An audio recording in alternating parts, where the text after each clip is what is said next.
Argentine superstar Lionel মেসিকে তখন Neymar সম্পর্কে জিজ্ঞেস করা হয়, তিনি বলেন, কোনো সন্দেহ ছাড়াই নেইমার জুনিয়র বিশ্বসেরা এবং আমি তাকে মন থেকে খুব পছন্দ করি। এবং আর্জেন্টাইন মিডফিল্ডার রদ্রিগো ডি পল বলেছেন, যারা নেইমার জুনিয়রকে ভালোবাসে না তারা ফুটবলই বোঝে না। ফ্রান্সের বিশ্বকাপ জয়ী কিলিয়ান এমবাপ্পে বলেছেন, নেইমার শুধু ফুটবলের রাজা নয়, মহারাজাও বটে। আর্জেন্টাইন গোলকিপার এমিলিয়ানো মার্টিনেজ বলেছেন, আমি নেইমার জুনিয়রের অনেক বড় ভক্ত। আর্জেন্টাইন বিশ্বকাপ জয়ী তারকা ডিয়েগো ম্যারাডোনা বলেছেন, আগামী 10 বছরে 10 জন মেসি আসবে, কিন্তু আগামী 10,000 বছরেও একজন নেইমার আসবে না।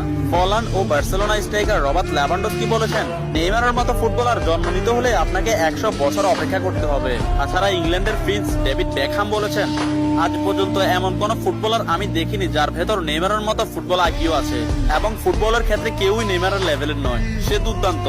এবং আর্জেন্টাইন বিশ্বকাপ জয়ী তারকা অ্যানহেল ডি মারিয়া বলেছেন, নেইমারের সাথে যে কোনো প্লেয়ারের তুলনা করা অপরাধ। ফ্রান্সের বিশ্বকাপ জয়ী তারকা কারিম বেনজেমা বলেছেন, যারা নেইমারকে নিয়ে সমালোচনা করেন তারা ফুটবল বোঝেন না। ম্যানচেস্টার সিটির কোচ পেপ গার্দিওলা বলেছেন, আমার ক্যারিয়ারে নেইমার মানেই সবকিছু।